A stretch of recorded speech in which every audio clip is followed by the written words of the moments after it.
සුබ දවසක් වේ හැමෝටම. ඉතින් අදත් මගේ අරබෙහෙන YouTube channel එකට කට්ටිය ගොඩාක් ආදරෙන් පිළිගන්නවා. ඉතින් අද මම වීඩියෝ එකක් ගෙනෙන්න හැදුවේ ජදාම් මයික්‍රෝබියල් සොලියුෂන් නැත්නම් JMS අපි පොහොර වර්ගය හදාගන්න විදිය. මම කලින් වීඩියෝ එකේදී කියනා වගේම ශාකවලට පෝෂක ද්‍රව්‍ය අවශ්‍ය වෙනවා. ඉතින් මේ පෝෂක ද්‍රව්‍ය ලබා දෙන්න පුළුවන් ක්‍රම කීපයක් තියෙනවා. එකක් තමයි සම්පූර්ණ වශයෙන් අපිට කෙමිකල් ෆර්ටිලයිසර් හරහා මේක ලබා දෙන්න පුළුවන් සහ අපිට half of organic ඒ කියන්නේ භාගයක් කාබනික පොහොර විදිහට අපිට මේ වගාවන් වලට ලබා දෙන්න පුළුවන්. ඉතින් එහෙම ගොඩාක් cost effective විදිහක් තමයි මේ ජදාම් මයික්‍රෝබියල් සොලියුෂන් එක නැත්නම් JMS පොහොර අපි හදලා අපි වගාවන් වලට දානවා කියන්නේ. ඉතින් මේ පොහොර අද කොහොමද හදන්නේ සහ ඒක හා සම්බන්ධ වෙලා තියෙන විද්‍යාත්මක කාරණා මොනවද? මේ පොහොර වල අඩංගු පෝෂක පදාර්ථ මොනවද? මේ ඔක්කොම මම අද මේ වීඩියෝ එකේදී කතා කරනවා. ඉතින් ඔය කට්ටියට A to Z මේ පොහොර එක හදාගෙන භාවිතා කරන්නේ කොහොමද කියලා හැම දෙයක්ම මම කියා දෙන්න ලෑස්ති. ඉතින් අදත් දිගටම රැඳිලා ඉන්න මේ වීඩියෝ එකත් එක්ක ඔය කට්ටියට ලොකු දැනුමක් මේ වීඩියෝ එකෙන් ගන්න පුළුවන් වෙයි. අපි දැන් හදන්න ඔක්කොම ලෑස්ති කරලා තියෙන්නේ. අපි ඉතින් ඉස්සෙල්ලාම බලමු මේ ජදාම් මයික්‍රෝබියල් සොලියුෂන් එක හදන්න අපිට අවශ්‍ය කරන අමුද්‍රව්‍ය මොනවද කියලා. ඉස්සෙල්ලාම කතා කරොත් ප්‍රධානම අමුද්‍රව්‍ය තමයි අර්තාපල් අල. අර්තාපල් අල කිලෝ 5ක්. අපි මේ ලීටර් 200ක් තමයි අපි හදන්න යන්නේ සම්පූර්ණ අපේ පොහොර ප්‍රමාණය. අර්තාපල් අල කිලෝ 5ක් හොඳට අපි තම්බා ගන්නවා. ඒක පොත්ත ගලවා ගන්න හැම ඕනේ නැහැ. මේ විදිහට හොඳට තම්බා ගන්නවා. ඊට පස්සේ අපිට ඕන මඩ ලුණු. අපි සාමාන්‍ය ලුණු නෙවෙයි අපි පාවිච්චියට ගන්න ලුණු නෙවෙයි මඩ ලුණු. ඒ කියන්නේ මේවා සාමාන්‍යයෙන් කැටායන අයින් වෙන්න කල් ගබඩා නොකරපු මඩ ලුණු. මේ වගේ ගොඩාක් කැටායන සහ විවිධ අයන ප්‍රමාණවල ගොඩාරියක් තියෙනවා. ඉතින් ඊට අමතරව අපිට ඕන විශේෂම කාරණයක් තමයි මේකට තමයි අපි හදන්නේ. මේ සාමාන්‍ය ජදාම් කියලා තමයි අපි මේ පොහොර හඳුන්වන්නේ. ඉතින් ලීටර් 200 හොඳ ටැංකියක් ඕන සහ වතුර සෝස් එකක් අපිට ඕන.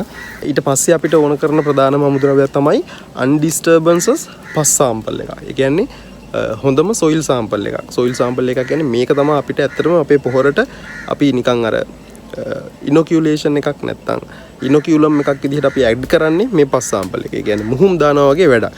යෝගට් හදද්දි මුහුම් දාන්නේ ඒ වගේ හොඳ පස් සාම්පල් එක. ඉතින් මේ පස් සාම්පල් එක හොයාගද්දි අපිට දැන් කීපයකින් පස් සාම්පල් 5 මිට හොයාගෙන කරගන්න තියෙනවා නම් තමයි හොඳටම සුදුසු. ගොඩක් වෙලාවට ඔය වැසි වනාන්තර ඊට පස්සේ ස්වභාවිකව දි รา පත් වෙන තැන් වලින් තමයි මේ පස් සාම්පල් එක ගන්න ඕනේ. නැත්නම් අපිට ඔය වල් තෙල්, කෘමිනාශක නැත්නම් දිලීරනාශක වැදිච්ච පසකින් අපි පස් සාම්පල් එක ගන්නවා නම් ඒක ඇත්තටම අපිට සාර්ථක වෙන්නේ නැහැ. ඒ හින්දා අපි හොඳ පස් සාම්පල් එකක් හොයාගන්න ඕන. ඉතින් මම පස් සාම්පල් එක හොයාගන්න විදිහත් වීඩියෝ එකක් දාන්නම්. අපි මේ අවටින් තමයි පස් සාම්පල් එක හොයාගන්නේ. ඉතින් ඔය කට්ටියට පුළුවන් නම් වැසි වනාන්තරයක් හරි එහෙම මොනවා හරි ස්වභාවිකව දි รา පත් වෙන ස්වභාවික වනාන්තරයකින් මේ පස් සාම්පල් එක හොයාගන්න ඔයාලට සුපිරි පොහොර එකක් නිෂ්පාදනය කරගන්න පුළුවන්. ඉතින් අපි බලමු පස් සාම්පල් එක හොයාගන්නේ කොහොමද කියලා.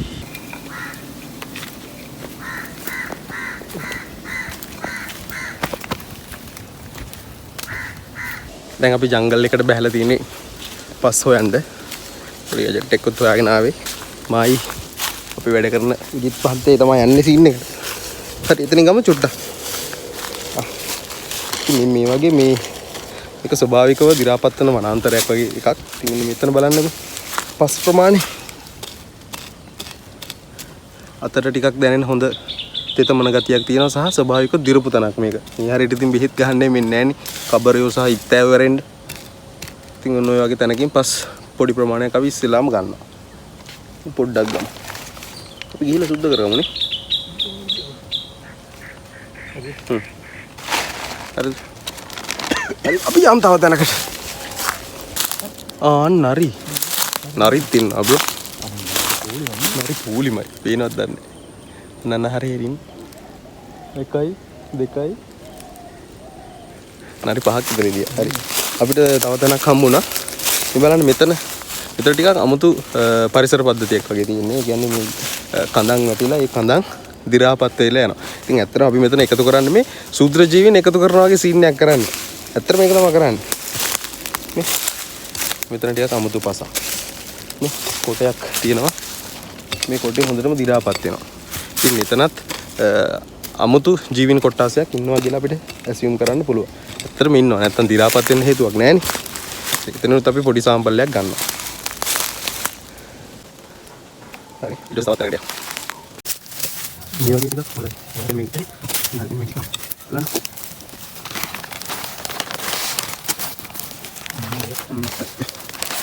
තව පොට් එකක් හම්බුණා. අතරත් මට හිතෙන විදිහට ටිකක් හොඳයි. අර මේ වතුර කිට්ටුවටත් තියෙන වතුරේම නෙවෙයි ඒ කිට්ටුවෙන් වගේ වෙන්න ගන්න. ඉතින් මේකේ පොහොර හදන එකේ වටිනාකමම සහ ඔතනින් ගන්න. ටිකක් කළු පාටට හුරු පැදෙන. මේ වැදගත්ම සාධකය තමයි අපි මේ පස් සාම්පල් එක හොයාගන්නේ. ඉතින් පස් සාම්පල් එක හරි ගියේ නැතොත් මේ පොහොරේ තියෙන සාර්ථකභාවය ටිකක් අඩු වෙනවා.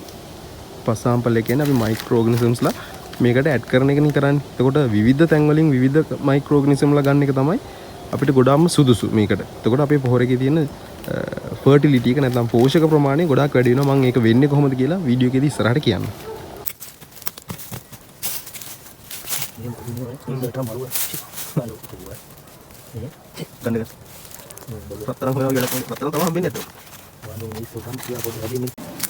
අපි කරන්නේ ගෙනාපු පස් ටික ටිකක් හොඳට තෝරා ගන්නවා. ඒ කියන්නේ මුල් කෑලි, කොළ කෑලි හැම ඔක්කොම අයින් කරලා. මොකද මේවා මේ අපි ද්‍රාවණයට ගියොත් එහෙම අපි ඩ්‍රිපර්ස් තරහන යවන්නේ. එතකොට ඩ්‍රිපර්ස් හිර වෙන්න පුළුවන්. මේ පේනවනේ. මේ වගේ පස් සාම්පල් එකක් තමයි තෝරා ගන්න ඕන. මේක අපි කතා කරන්න යන්නේ මේ අමුද්‍රව්‍ය සම්බන්ධව. ඉස්සෙල්ලාම මේ අර මම ලෑස්ති කරගත්ත පස් ප්‍රමාණය තියෙනවා. සාමාන්‍ය 5 කිලෝවක් විතර තමයි අපි මේ ලීටර් 200 බැරල් එකකට පුරවන්නේ. ඊට පස්සේ මෙන්න මේ විදිහට මේ සම්බාගත අල ටික හොඳට පොඩි කරගන්න ඕන. චොප්ප ජොහුරු වෙන්නම පොඩි කරන්න. කැඳක් වගේ වෙන්න. මේ පේනවනේ හොඳටම පොඩි කරගන්නවා මේ අල ටික. ඊට පස්සේ මම කලින් කියපු මඩලුණු ටික තියෙනවා. ඉතින් මේ තුන තමයි ප්‍රධාන වශයෙන්ම අපිට ඕන වෙන්නේ. ඊපස්සේ මේ වගේ බැරල් එකක් අපි ලෑස්ති කරගෙන ඉස්සෙල්ලා මේකට වතුර භාගයක් විතර වෙන්න පුරව ගන්න. ඉතින් මේ වතුර පුරව ගද්දී ඔය කට්ටිය සැලකිලිමත් වෙන්න ඕන. සාමාන්‍යයෙන් ක්ලෝරින් වතුර පුරව ගන්න නැතුව ඉන්න වගේ බලාගත්තොත් හොඳයි. මොකද ක්ලෝරින් වතුර වලින් මේ මයික්‍රෝ ඕගනිසම්ස් වලට ටිකක් හානියක් ඇති වෙන්න පුළුවන්. ඉතින් අපි මේ වෙලාවේ මේ පුරවන්නේ වතුර මෙන්න මේ පොකුණේ. ඉතින් මේ පොකුණේ අපි තිලාපියා මාළු තමයි ඇති කරන්නේ. ඉතින් තිලාපියා මාළුන්ගේ තියෙන එක්ස්ක්‍රීටා ඒ ඔක්කොමත් එක්ක මේකේ තියෙන ඇමෝනියම් පර්සන්ටේජ් එකක් තියෙනවා. ඉතින් මේ වතුර තමයි අපි අපේ පොහොර වර්ගය හදන්න මේ වෙලාවේ පාවිච්චි කරන්නේ.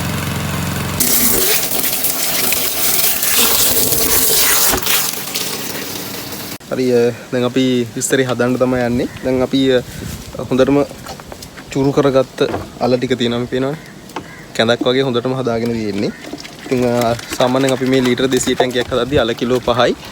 ඊට පස්සේ අපි හොයාගත්ත පස් සාම්පල් එකෙන් ග්‍රෑම් 1.5ක් කිලෝග්‍රෑම් 1.5ක් විතරයි මෙන්න මේ මඩලුණු හොඳට මතක තියාගන්න. ග්‍රෑම් 200ත් 250 අතර ප්‍රමාණයක් දාන්න ඕන. අපි 220ක් 25ක් වගේ තමයි දැන් කිරාගෙන තියෙන්නේ. එහෙනම් අපි දාමුනේ. මෙන්න මේ වගේ වතුර ප්‍රමාණයක් කලින් පුරව ගන්න ටැංකියට. ඊට පස්සේ මේ වගේ ඉස්සෙල්ලාම අල ටික එකතු කරන්න ඕක. තමයි හොඳ.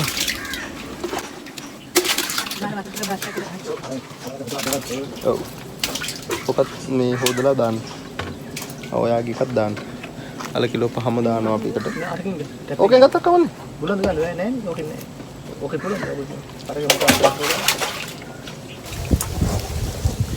මේ තින්න අල එකතු කරගත්තාම තියෙන සීන් එක.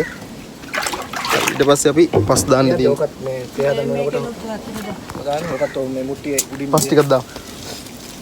දැන් අපි පස් ටික එකතු කරගන්න යන්නේ. මේක අර පිළිවෙලක් එහෙම මොකුත් නැහැ. තමන් කැමති විදිහට එහෙම දාගන්න පුළුවන්. පස් සාමාන්‍යයෙන් දාන්න ඕනේ. ඔක්කොම දාන්න එපා. ඔකින් නිකන්. ඔව්. දාන්නකො පොඩ්ඩක් ඉතුරු වෙනවා. කිලෝ එකමාරක් කියලා දාපුවම ඇති. හොඳ කළු පස යන්නේ. හරියට දාන්න. ඇති. නිකුලා.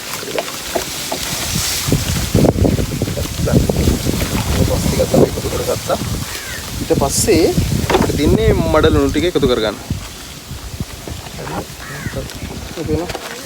මඩලුණු ටික ඉස්සරහින් එකතු කරගෙන හොඳට කලක් ගන්න ඕනද? කලක් ගන්න. හොඳට වතුර ටිකක් දාන්න. හරි දැන් අපි හොඳට කලක්තනවා. කලක්තලා ඉවර වෙලා තමයි නැවත අපි මේකේ ලීටර් 200 කිට්ටු වෙනම වතුර පුරවන්නේ. සාමාන්‍ය ලීටර් 200න් වතුර පුරවුවට කිසි ප්‍රශ්නයක් වෙන්නේ නැහැ. එතකොට මේක හෙට මේ වෙලාවට කියන්නේ හරියටම පැය 24කින් තමයි මේකේ පෙන දාලා කියන්නේ පොහොර ගතිය හොඳටම අපිට බලා ගන්න පුළුවන්. මම එනකොට වීඩියෝ එකක් දාලා පෙන්නන්නම්. එතකොට මේකේ වෙන සිද්ධි මාලාව මම ඔකට පොඩ්ඩක් පැහැදිලි කරලා තියන්නම්. මොකක්ද මේ පොහොරකින් වෙන්නේ කියලා.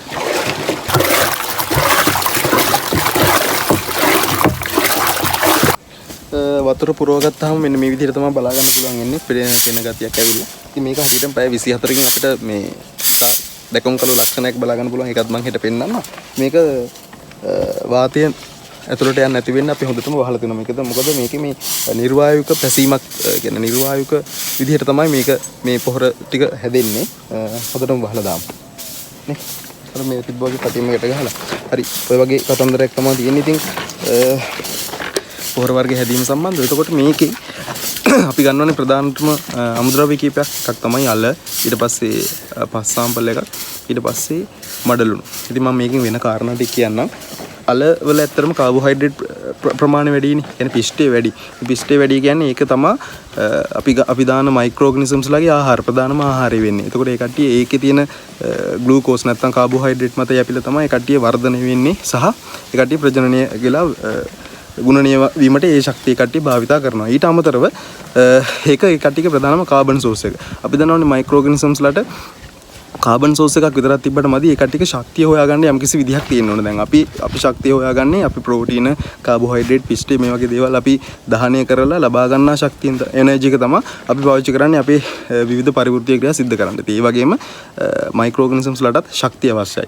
නැත්නම් එනර්ජි එක අවශ්‍යයි. මේ එනර්ජි එක හොයාගන්නේ යම්කිසි අයනික බන්ධනයක් හෝ අයන සම්බන්ධ වෙන නැත්නම් කිනම් හෝ අණු සම්බන්ධ වෙන බන්ධනයක් විකණ්ඩනය කරමින් ඒ බන්ධනය තුල වූ ශක්තිය තමයි ඒ කට්ටිය ප්‍රධාන වශයෙන්ම ඇබ්ස්ට්‍රැක්ට් කරගන්නේ. ඒ කට්ටියගේ ජීවත් වීම නැත්නම් ඒ කට්ටියගේ පරිවෘත්තීය නැත්නම් ඒ කට්ටියගේ අවශ්‍ය ක්‍රියාකාරකම් ටික සිද්ධ කරගන්න. ඒක තමයි සරලම කතන්දරේ. ඉතින් ඒ කට්ටියට කාබන් සෝස් එකක් අවශ්‍ය හින්දා අපි කාබන් වැඩි සෝස් එකක් විදිහට අල නැත්නම් අර්ථාපල අල දානවා. ඊට පස්සේ ඒ කට්ටියට අවශ්‍ය අයනික බන්ධන වැඩි කරගන්න තමයි අපි මඩලුණු එකතු කරන්නේ. ඒක ඊට අමතරව මේ මඩලුණු වල තියෙන ප්‍රධාන ලක්ෂණයක් තමයි මේකේ තියෙන කැල්සියම්, මැග්නීසියම්, ඊට පස්සේ සින්ක්, මැංගනස් වගේ ගස්වල වර්ධනයට අත්‍යවශ්‍ය මයික්‍රෝ නියුට්‍රියන්ට්ස් ඉතා වැඩිපුර තියෙනවා. ඉතින් මේක හොඳ සෝස් එකක් මයික්‍රෝ නියුට්‍රියන්ට්ස් අපිට ගස්වලට ලබා දෙන්න. ඉතින් මේ මයික්‍රෝ ඕගනිසම්ස් අපි ඇතුළත් කරන්නේ පස් සාම්පල් එක හරහා. ඉතින් මේ එකතු කරන මයික්‍රෝ ඕගනිසම්ස් වලට ජීවත් වෙන්න අවශ්‍ය කාබන් සෝස් එක අපි අලහරහා ලබා දෙනවා. ඒ කට්ටියට අවශ්‍ය ශක්තිය නිෂ්පාදනය කරගන්න අපි අර අයනික බන්ධන ස්වභාවයන් ටික ලබා දෙනවා. ඉතින් මේ අයනික බන්ධනයේ කට්ටිය විකණ්ඩනය කරමින් ශක්තිය ලබා ගනිමින් කාබන් ලබා ගනිමින් මේ කට්ටිය හොඳට ගුණණය වෙනවා. සහ ඒ කට්ටිය වර්ධනය වෙන්න හොඳ පරිසරයක් හැදෙනවා. ඉතින් ඒ කට්ටිය කරන්නේ අර මඩලුණු වල තියෙන බන්ධනය වෙලා තියෙන අයන මේ සාන්ද්‍රය මේ ද්‍රාවණයට නිදහස් කරලා දෙනවා. ඉතින් මේ ද්‍රාවණය ලේසියෙන් අපි ගස් මුලකට අතහැරපුවාම මේ මුල් වලට පහසුවෙන් ගස් වලට අවශ්‍ය මයික්‍රෝ නියුට්‍රියන්ට්ස් ටික හොයලා ගන්න පුළුවන්. ඉතින් ඕක තමයි සරල කතන්දරේ මේ ජදාම් මයික්‍රෝබියල් සොලියුෂන් එකක් එක්ක තියෙන. ඉතින් මේක ඇත්තටම ජීවි පොහොරක්. අපි ඇත්තටම පෝෂක පදාර්ථම නෙවෙයි ගහට දාන්නේ. ජීවයේ තියෙන මයික්‍රෝ ඕගනිසම් පොහොරක් තමයි අපි ගස් වලට ලබා දෙන්නේ. ඉතින් මේක මුල් වර්ධනය සඳහා ගොඩාක් වැදගත් වෙන පොහොර වර්ගයක්. මොකද අපි මේක ප්‍රැක්ටිස් කරලා පළදාව අරගෙන තමයි ඔය කට්ටියට මේ ගේන එන්නේ. ඉතින් ඔය කට්ටියත් පුළුවන් නම් මේක කරලා බලන්න. මේකේ තියෙන වාසි ඔය කට්ටියට ගොඩක් හොඳ විදිහට බලා ගන්න පුළුවන්. මොකද කොස්ට් ඉෆෙක්ටිව්. ඒ කියන්නේ අපි කෙමිකල් ෆර්ටිලයිසර් වලින් විතරක් දුන්නා නම් අපිට ලොකු වියදමක් වැය වෙනවා. ඉතින් මේ වගේ දෙයක් හදාගන්න අපිට ඇත්තටම වියදම් වෙන්නේ අලවලට අවශ්‍ය ප්‍රමාණය විතරයි. ඊට පස්සේ මඩලුණු කිලෝවක්ම රුපියල් 80කට විතර ගන්න පුළුවන් කඩේකින්. ඉතින් ওই වියදම් ටික තිබිලා ওই වියදම් වලින් අපිට හොඳ පොහොරක් හොඳටම වැඩ කරන පොහොරක් හදාගන්න පුළුවන්. ඉතින් මෙන්න මෙහෙම තමයි දැනට පොහොර එක තියෙන්නේ. අපි හදපු පොහොර වර්ග කීපයක් මෙහා පැත්තේ තියෙනවා. මම එකකින් එක හදන්න විදිහ ඔය කට්ටියට විස්තර කරන්නම්. ඔය කට්ටියත් ඉතින් මේ පොහොර එක try කරලා බලන්න. මොනවා හරි හදනකොට ප්‍රශ්නයක් හරි ආවොත් මට message එකක් දාන්න. මගේ number එක මම description එකේ දාලා තියන්නම්. පුළුවන් විදිහකට මම උදව්වක් කරන්නම්. ඊට අමතරව මම මේ කියපු දේවල් වලට මොනවා හරි එකතු වෙන්න සහ නිවැරදි කිරීම තියෙනවා නම් ඒවත් අනිවාර්යෙන් comment section එකේ comment එකක් විදිහට දාගන්න. ඒක මේ videos බලන්න සහ මටත් ගොඩක් වැදගත් වේවි. ඉතින් දිගින් දිගටම මගේ අරබෙහෙන YouTube channel එකත් එක්ක රැඳිලා ඉන්න කියලා ආරාධනා කරනවා. subscribe කරලා නැති කට්ටිය subscribe කරලා bell icon එකත් click කරලා තියන්න. මම ඉස්සරහට අපේ පොහොර කොහොමද අපි හදන්නේ සහ අපි යවන chemical fertilizer මොනවද මේ හැම දෙයක්ම ඔය කට්ටියට videos විදිහට ඉස්සරහට ගේනවා. ඉතින් ඔය කට්ටියට යමක් උගන ගන්න පුළුවන් වෙයි කියලා හිතෙනවා නම් subscribe කරලා bell icon එකත් click කරලා තියාගන්න. එහෙනම් මම දැන් පැය 24කට පස්සේ අපි පොහොර එකේ තියෙන appearance එකත් මම photo එකක් හරි video එකක් විදිහට හරි මේ video එකට එකතු කරනවා. එහෙනම් ගිහලා එන්න. ජය වේවා. මේ තියෙන්නේ අපි හදපු JMS එක. අපි බලමු කොහොමද කියලා. හරියටම පැය 24කට පස්සේ තමයි මම මේ වීඩියෝ ක්ලිප් එක දාන්නේ.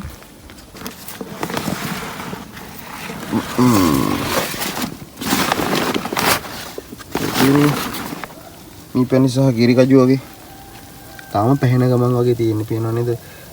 බුබුලු පොඩි වෙනවා වගේ.